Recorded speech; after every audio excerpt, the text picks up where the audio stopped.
Joining us now, C3 Solutions Co-Founder John Hart. You're a conservative policy group on green energy. Your reaction to that report? Well, Liz, look, thanks for having me on. I think what we're watching is that Democrats have become the new party of no on climate and energy.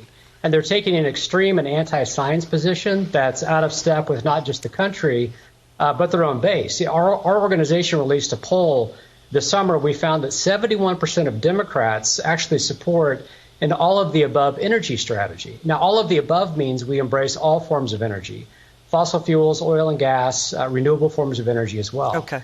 And more Democrats actually support fracking than oppose by a margin of 49 to 32%. So these Democrats who are threatening a shutdown are filibustering literally the solutions they say they support. All right. You're going to see Treasury Secretary Janet Yellen. She's warning gas prices here could go up due to upcoming EU sanctions on Russian oil. Watch this.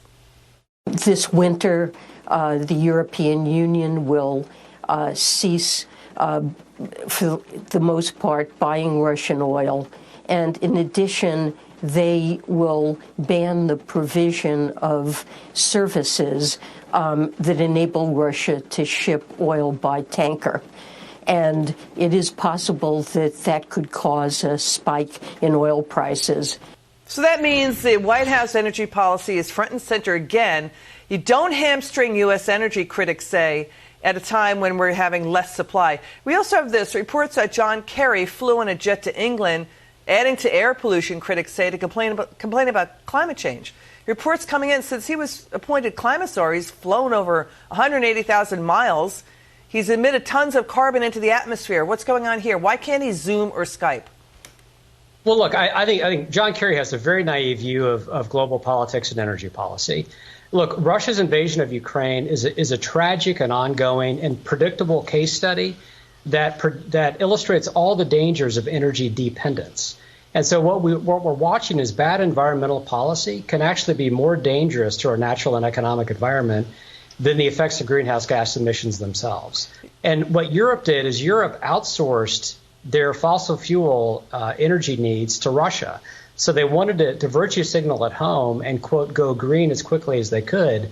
But it was a shell game. They didn't tell their own population that they were just outsourcing those emissions to Russia, which burns natural gas dirtier than American natural gas. Yeah, and so then you have this logic, though.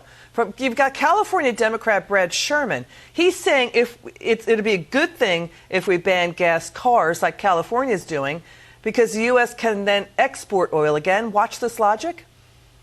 The recent announcement is that after in roughly a decade, we will not be selling gasoline-powered vehicles.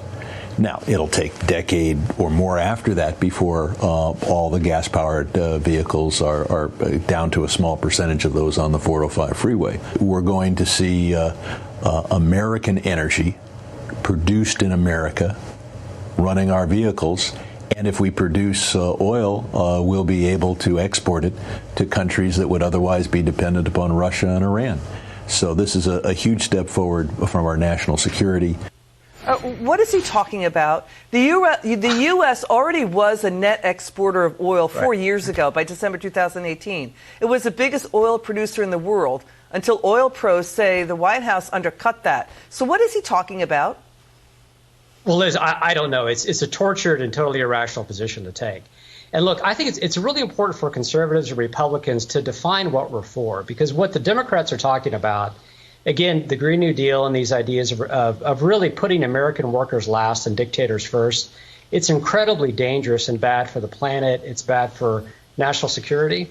What President Reagan understood and figured out long before Al Gore started to talk about this is that economic freedom is the answer.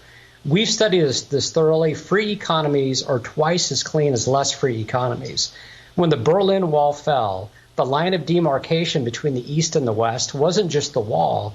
It was literally a line of soot between the East and West. The West was clean, the East was dirty. So we should unapologetically argue for economic freedom, bottom-up innovation, and let the market, let shoppers decide what they want to buy. If people want to buy electric cars, let the market sort that out.